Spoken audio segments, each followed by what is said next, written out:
Well, hello everybody out there in internet land. This is Chris from HHN with another exciting episode of Topher's Log. Now, I said last week that this year is going to be kind of a mixture of, talking about the rumors and speculation, but also reminiscing about the past because this is an anniversary year, Halloween Horror Nights 30, the big triple X, as it were. And I'm going to pepper in some things like lists and, top 10 lists or favorite 10 lists or bottom 10 lists. I don't like to call things best or worst because that's really kind of subjective.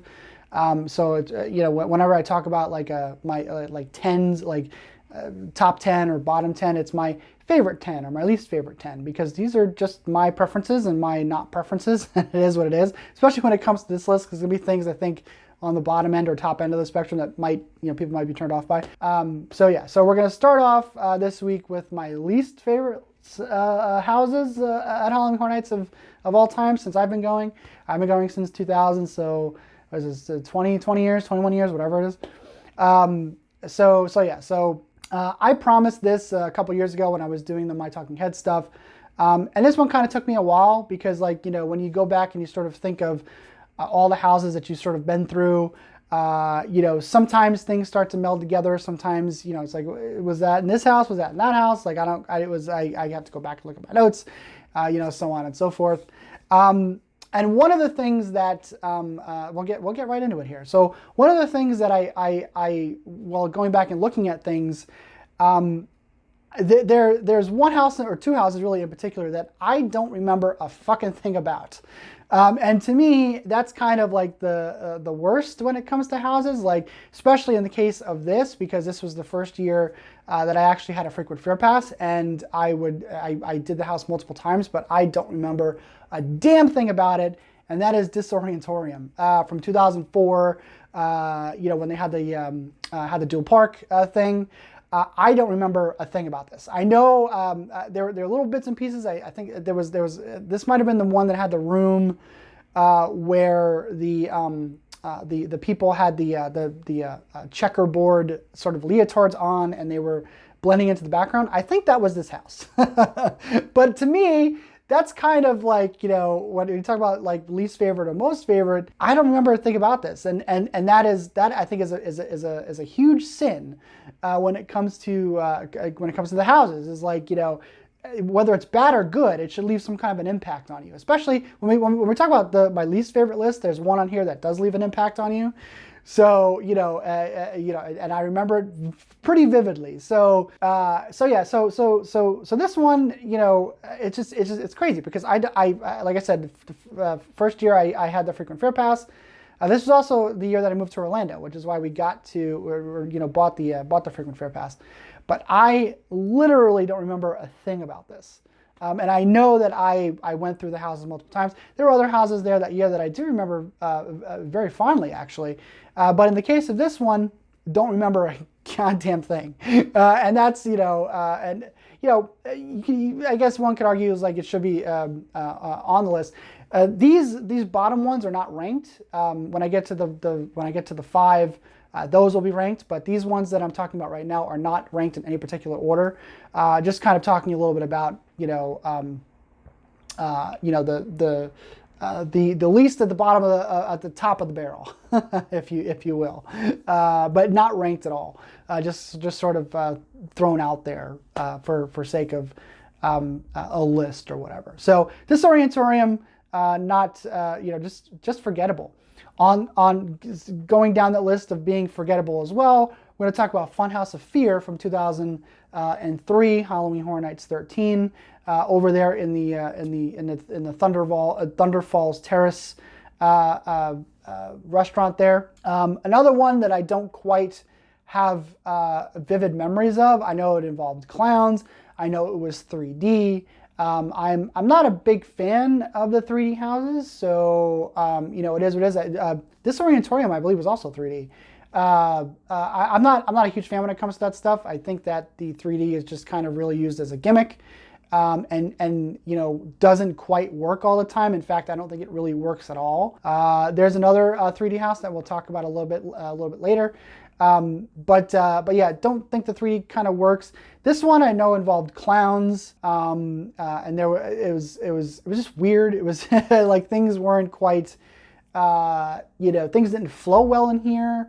which might be a kind of a trend when we get to one later on. But, you know, especially when it comes to the event at Allen's Adventure, things were kind of, you know, because they had to sort of make space where there wasn't any space in Allen's Adventure to do houses, except for Disorientorium was in the Carnage Warehouse, which was specifically designed to house houses for Howling Horror Nights.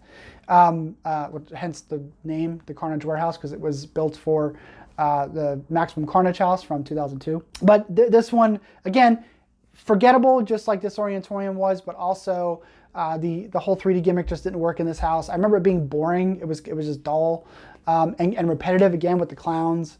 Funhouse of Fear from Halloween Horror Nights 13. Afterlife, Death's Vengeance, another 3D house. I can't remember if Disorientorium was a 3D house. I think it might have been. Afterlife, Death's Vengeance. This is a great example of really what not to do with a 3D house. This is also one of the rare few instances where there is a house that I was super freaking jazzed about. Like this concept alone was one of those that I was like, yes, please give me this. I mean, like, I love the connection to Carrie. I love the connection, you know, the whole sort of Shawshank Redemption-esque type of aesthetic they were going for here. I love the whole, you know, serial killer thing. I thought that was great. Just a lot that in fact, I believe this was my most anticipated house of that year. One of those, you know, one of the most disappointing houses I've ever been through at Halloween Horror Nights, because I was really looking forward to this house and it just did not live up to anything that was being promised, whether it was the 3D, whether it was the storyline. It just did not work for me at all. I hope they, you know, there might be room, considering we are on the anniversary year, there might be room somewhere to maybe bring this back in some way, shape, or form. Not the house per se, but the storyline, the Bobby the Blade stuff, and the old Sparky stuff. Of course, I mean, he comes back all the time. The electric chair. But maybe this will be something that they can bring back, you know, in the future and sort of work on and build on. But yeah, just one of the most disappointing houses for me, hands down, of all time. So much potential that was just wasted, in my view. So moving on, this might get a little bit where people start hating me a little bit. I'm going to go The Walking Dead, but not the Walking Dead house that you guys are probably thinking of, the first Walking Dead house. Now, the reason why I put this on the list as opposed to, I believe it was the fourth house, the one that had the walkers in the hot tubs, which was a mistake. Hands down, it was a mistake. The reason why I put this on the list and not that house was because this was the first. This was the one that was supposed to set up what we now know would be 5 years of The Walking Dead. This should have been a home run, but as opposed to it being a home run, this really exposed the flaws of what would eventually become The Walking Dead at Halloween Horror Nights. The fact that they couldn't use the characters. I mean, that was a big thing, especially for this house. This one had a lot of, you know, the whole notion of the walkers being repetitive. Especially come 2004, or excuse me, 2013, when we would get, you know, the walkers all over the park. The Walking Dead would become, you know, basically the entire theme of Halloween Horror Nights. This repetitive nature of the walkers, you know, because you couldn't use the characters, you know, that type of thing. This set the bar for what, you know, would become The Walking Dead at the event. And I don't quite think they ever recovered from this. I am not a hater of The Walking Dead at the event. I think, again, not speaking, there's no binary, you know, this was super good or super bad. This house was bad, and so was the other house. I believe it was the fourth house. But the second house, I like the mega house, and I like the house. In fact, I think the house in 2016 is probably the best house, the last house for The Walking Dead. So they were kind of, you know, 3 for 2. You know, they made 3 really solid houses and 2 houses that were not very good. But in the case of this house, because it was the first, it was the one that was gonna, you know, this was a big deal. For them to get The Walking Dead to come to the event, you know, 2012 was really the first big year in terms of the whole IP era of stuff, you know, intellectual properties at Halloween Horror Nights, and The Walking Dead was the anchor. That was the first big one. The Walking Dead at the time was at the height of its powers. It was at the height of its popularity. And for, like I mentioned before, similar to like Stranger Things. Like Stranger Things right now is at the height of its popularity.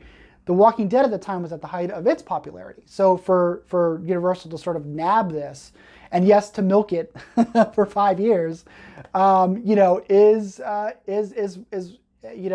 it should have been what this wasn't, and that's it should have knocked it out of the park, and it didn't, and instead it just sort of exposed all the flaws that The Walking Dead would eventually show over the course of the next 4 years.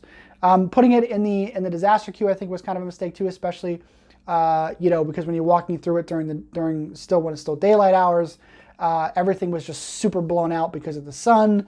And it was just, I remember it was very empty. And again, the whole repetitive nature of the walkers, things just did not work in this house. And because it should have set the trend, I fault it for that more so than the third house, which had the walkers, the walkers in the hot tubs that year. So this one kind of gets that distinction. So, and then we're going to move on to An American Werewolf in London. Not the first house, the second house, the one from 2015. Taking the concept of something that was popular and bringing it in for an anniversary year, I think is both a good thing and a bad thing, because yes, while you're taking something that people really loved that first time, you have to sort of capture that lightning in a bottle that first one did, and this one fails in every aspect of that. I've said quite a few times that just the aesthetics of Halloween Horror Nights, the sort of set design, is not enough to get me to sort of overly love or hate a house. The actors are a big part of that. The scare actors in the house are a big part of bringing that to life, and the vibe and the energy they bring to a house is a big, huge part of making a house successful. And in the case of American Werewolf in London, which is one of my favorite houses of all time, they were not able to translate that energy to this second house. This house, something felt completely missing, even though it was literally the same house. You walk through the same sets. There were subtle differences here and there, extra wolves added and whatnot. But this one was just missing that spark, that charm that first house had. What made that first house work so well, especially for me, this was totally void of that. It still leaves a sour taste in my mouth, because that first house is just phenomenal in my view. One of the best things that they've ever done. Also when it comes to like doing stuff like the puppets, one of the best things they've ever done, and sort of a practice that they've evolved with over the course of the event, whether it's the alien things or the what was that monster called in Tomb of the Ancients? They've sort of fed off of that concept of the wolf puppets and sort of expanded on that later on. But in terms of the house itself, the one in 2015 just did not have anything really in terms of the scares or the vibe that the actors in that first house brought. Which is nothing against the actors in that house, but something was just missing, and you could tell that was missing. So Disorientorium, Afterlife, The Walking Dead, the first Walking Dead, Funhouse of Fear, and the second American Werewolf in London house. Again, not in any particular order, but those are like the bottom part of the list. So let's get to the actual ranked bottom part of the list. So coming in at number 5 is going to be People Under the Stairs, Under Construction. This one took a gimmick that they used in 2005, which I actually think worked better, which was the sort of flashlight helmet thing. Now, the way that this concept worked was you were somebody in your group had a sort of miner's helmet that had a light on the top that would sort of go off and on at certain points throughout the house. Now, the year before, when they used it in Terror Mines, this one, the use of it in Terror Mines, I think, worked infinitely better because People Under the Stairs Under Construction was, for whatever reason, was so brightly lit that the gimmick of having the light go on and off just was completely lost. The actual use of the light was so completely lost because Under Construction was, for whatever reason, really brightly lit. I don't know if that was if maybe, well, no, because even the first weekend, I don't remember the house being dimly lit. I don't remember the lighting actually changing very much. But the house itself was just so brightly lit that it just didn't matter. And the idea of People Under the Stairs Under Construction being an actual legit under construction thing, it just made the entire thing look cheap. People Under the Stairs is a Wes Craven film, for those that don't know, that came out in the early 90s. I don't think people remember that movie very much. And to take, People Under the Stairs and sort of bring it back in this sort of semi-anniversary thing, I don't think worked at all. Especially when especially in this house. Everything in this house just did not work. Especially going right back to the sort of the main gimmick, which was putting this light, this lit helmet thing, which I think worked better the year before because Terror Mines was dark enough. They utilized the dark and the sort of light sort of trigger on top of that helmet thing better the year before than it was done here. Just everything about People Under the Stairs Under Construction just did not work. And not only is this house forgettable, but it was just so poorly executed, especially, like I said, especially when it comes to the whole light gimmick thing. It just didn't work at all. So People Under the Stairs Under Construction is going to come in at number 5. Coming in at number 4 is going to be more of a recent, I think this is the most recent pick on the list, and that's Lunatic's Playground 3D, You Won't Stand a Chance. A great example of what not to do when it comes to icon houses. This thing just was not good. It didn't, I'm not a big fan of Chance as a character and as an icon, really. I think they sort of botched everything about her. And this was proof positive that they didn't really know what to do with her. They knew that they wanted to do her as, or make her, not do her. That's horrible choice of words. Didn't want to make her, or they wanted to make her the icon, but I don't think they quite knew what to do with her. I don't think that they really thought out, especially when it comes to backstories. There was nothing that was really fleshed out about her character. Still don't know her name, her real name. I've made up my own sort of versions of what I think, where Chance comes from, her name, things of that nature. But the house, and I guess you could say they might have also suffered from the fact that this was the first house in the Men in Black tent. So they were still trying to find their footing. The 3D aspect, again, didn't work for me in this at all. You can go through the house without the 3D glasses on, and it would still be just as bad. Nothing changed from using the glasses or not using the glasses. Which is horrible in my opinion. The storyline going on here just didn't quite work. What is happening? The sort of changing between reality and Chance's mind or whatever was never really conveyed in this house. Just nothing. Again, just didn't work. Everything that they were trying to do just didn't work. Forgettable, but forgettable in all the wrong reasons. And also things in this house were done, or memorable for all the wrong reasons as well, such as the bad 3D, the fact that they just sort of botched the whole Chance thing just didn't work. Again, just, proof why, or proof positive of what not to do in terms of, icon houses. So Chance's Lunatic's Playground 3D, You Won't Stand a Chance. That is somebody's car alarm going off outside. One of the things I fight on the weekends when I do this is the noises. Sorry guys. But Lunatic's Playground 3D, You Won't Stand a Chance, or whatever they want to call it these days, comes in at number 4. So number three is going to be Doomsday. Not the original Doomsday, the second Doomsday that came in 2008, the one based on the movie. Again, do people even remember Doomsday? Doomsday was a Neil Marshall film. Neil Marshall directed The Descent, the original Descent, which is a fantastic movie. But this movie is bad in all sorts of ways. It didn't really quite know what it wanted to be. Didn't quite really know what it was. And the house was kind of the same thing. What was this? And it was also, nobody saw Doomsday. Nobody saw that movie. So when it was at the event, it had multiple like what is this? Like, where did this come from?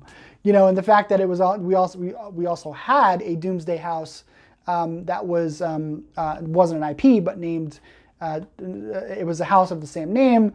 Was also a little bit confusing. The sort of punk rocker vampire cannibal thing that was going on here, just like in the movie, didn't work as well. Just so bad. I give it a little bit of credit though, because that last sort of when you go out of the house, that sort of whatever was going on, that punk sort of concert that was going on, I guess sort of sums up this house in a way too, because this house is just very like crazy. Like there was all sorts of like moments like, I don't know what's happening. But it's bad. Some people could actually construe this as one of those houses that's sort of so bad it's good type thing. You could put it along those lines, because there was so much lunacy going on in here, because the movie was just all over the place. This house was all over the place as well. But some people could kind of dig that, and like this last sort of the concert that was going on, I thought was actually kind of funny. Like, okay, just do this, whatever. But so Doomsday is going to come in at number 3. Coming in at number 2 is going to be Vampire Bloodbath from Halloween Horror Nights 17, the last year that we would get a house in the sort of Nazerman space. Just one of those houses where you're walking through like, what the fuck, what is happening? Like, what is the story here? The sort of use of the outdoor-indoor thing for Nazermans didn't work at all. It was very confusing. The sort of layout was confusing. It just conveys so much of what is going on here. Scares didn't work. The setting didn't work. Nothing worked in this house. I'm running out of time, so I'm sort of going through a little bit faster because I want to get to my number 1, because that is I think the one that really counts anyway. But just awkward placement, awkward lines, awkward flow of houses, just no energy. Nothing in this quite worked. So Vampire Bloodbath coming in at number 2. So number 1, I think, is number 1 for a lot of people, especially some of us that have been going to Horror Nights for a long time, and that is Fear Factor. Fear Factor is sort of the best example of I won't say greed, but capitalizing on something that is popular, a name, corporate sort of mentality, right? This thing was ridiculous. This was over in the Thunder Falls Terrace location. They took a name in Fear Factor, didn't quite know what to do with it, and literally sold it on the name alone. Garbage bags, cheaply made, literal garbage bags on the walls. Sort of, I guess one could say they were sort of trying to do the whole psychological aspect of this, putting people down dark hallways, using sponges on the floors to sort of simulate, gook and dirt and, just things that didn't work and looked and felt cheap on this name. Because again, Fear Factor, the show at the time, was a huge mammoth success. It's hard for people to look at, especially now that Fear Factor Live is still a thing over at the studios. But at the time, Fear Factor was a massive property, and really, while there had been peppered things here and there with sort of IPs, this one, was really the first time that Universal took an intellectual property, really for the sake of capitalizing on the name. We mentioned People Under the Stairs earlier. You know, at the time when it was first used, I mean, the movie itself wasn't that big of a hit. In fact, I think some people would consider it one of Wes Craven's bigger misfires, even though I kind of like People Under the Stairs. But in terms of box office and things of that nature, it was a misfire for him. The name alone is what's kind of selling the house. In the case of People Under the Stairs, the second time, the under construction, you know, the name People Under the Stairs, like nobody really kind of, you know, like at that point, the movie itself had just been lost to the pop culture zeitgeist. Fear Factor was at the height of its powers. It was one of the most popular shows on television, and they literally were capitalizing on that name and that name alone. Literally did the worst possible things you can do to do inside a house. You know, things hanging from the ceiling to sort of simulate bugs, which I mean, that's a staple at the event. That's sort of stuff in face or shit in face, you know, throughout the houses, but just did not work. Nothing, and I mean nothing in this house worked at all. You know, and it's sort of kind of legendary at this point for how bad this house actually was. Just nothing worked in this house.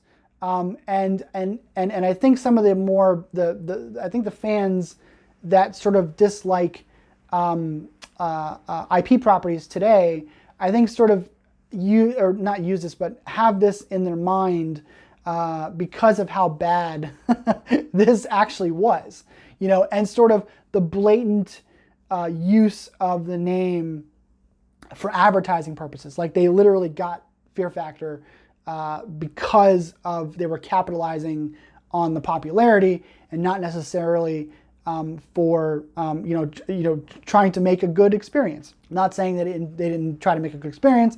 I'm saying that this just did not work, and it was crystal clear that they were using the name Fear Factor to sell what this was, and you know, it was just, you know, it didn't feel like the show. It was just basically you going through what people's worst fears were. Didn't really have that connection to the show at all, where it was sort of, yes, we got the bugs, you know, and whatever, but it felt more like a house that should have been something that was less straightforward, but they just slapped the Fear Factor name on the front of the house, you know, for the sake of slapping the Fear Factor name on the front of the house. There was nothing that really connected it to the name, you know, aside from the fact that, oh, look, we got bugs and stuff, you know, but just a complete and utter misfire of a house, period, full stop. That is literally, it is hands down the worst house that Horror Nights has ever done, at least in my mind. So there you have it. Those are my least favorite houses. I'm sorry if I went on a little bit of a rambling tangent, but you know, sometimes, you know, trying to recall things just is hard, and it is what it is. And like I said, things sort of run together, and I wanted to get to Fear Factor because Fear Factor is the one that I absolutely nothing, and I mean nothing since maybe with the exception of Lunatic's Playground has kind of angered me as much as Fear Factor has as a house. I put Lunatic's Playground a little bit above Vampire Bloodbath because that one's still a little bit new, and I like to give things to breathe a little bit, you know, to see, you know, where they kind of rank. I know it's 2016, but in my mind it's still kind of newer. So, you know, I give Vampire Bloodbath the least benefit in that case because it's a little bit older. But yeah, so there you have it. Those are my least favorite houses in Halloween Horror Nights. So the bottom 5: People Under the Stairs Under Construction, 4: Lunatic's Playground, 3: Doomsday, the movie version, not the original house version, Vampire Bloodbath, and of course, number 1, Fear Factor. Fear Factor is still a thing, folks. I can't believe Fear Factor is still a thing at the parks, but what it is, what it is. So there you go. So that's it. that's the list. This one took a little bit of a long time to put together, but hope it comes across, and hope it's fun. What are your least favorite houses at Halloween Horror Nights? You know, put them in the comments down below if you want. These are just, like I said, mine. Number one, I think most people consider Fear Factor to be the worst house that Horror Nights has ever done. And you know, I don't see a lot of disputing there because you know, it was just a perfect storm of shit when it comes to what they did, and you could the blatant what you could see on the surface that it was you know, they just slapped the name on there to sort of capitalize on the Fear Factor name, but the house itself was not representative of what the show was, what the show did. It was just a calamity of errors. So yeah, so Fear Factor number one. But anyway, guys, excuse me, I've been talking for about 25 minutes. So anyway, that is it for me. I'll be back next week. Who knows what we'll talk about next week? But that's it. So I'll talk to you guys later. Bye.